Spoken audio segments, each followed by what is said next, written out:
They need to cover us because they're there to serve and protect. So that's what we need, them to serve us and protect us. Only on 5 tonight, you rely on police help, of course, to feel safe at home and keep an eye out for crime. But we're learning one neighborhood in Fort Pierce is going largely unpatrolled. The fact it's the only area in the city not regularly assigned officers. Megan McRoberts live in Fort Pierce to explain why. Megan?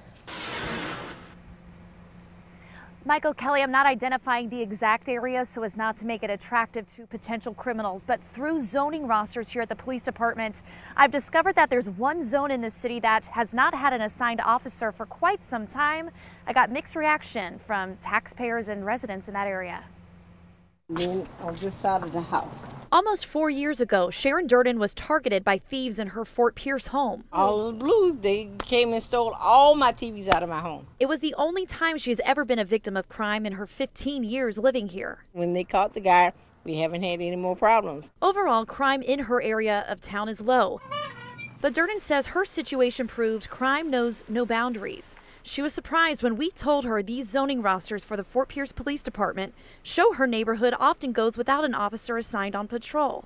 We checked random dates in August through December of last year. Her community on all of the dates, including during Hurricane Irma, was not assigned an officer. If he covers everybody else, he can still cover us. He may not get that many calls, but at least we know we got someone that have our back. A Fort Pierce police officer who did not want to be identified also told us this area is commonly unstaffed. We don't staff an entire neighborhood because we don't have the people. But other people in the area, like Joshua McKinnon, find it to be a good sign that there's not as much of a need for the officers here. It's a pretty good neighborhood. I mean, there's other stuff they could be doing other than patrolling this little neighborhood. The Fort Pierce Police Department told us in a statement, due to the low call volume, the rosters show the zone is unassigned. However, we want to assure our residents that calls for service are answered and their community is patrolled.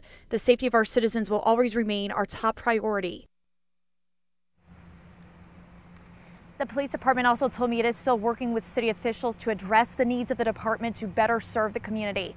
Also, to put this into perspective, I reached out to the St. Lucie County Sheriff's Office and the St. Lucie County Sheriff's Office and the Port St. Lucie Police Department. They both tell me that they always staff all of their zones and they'll even offer overtime just to make sure that they are covered and never understaffed.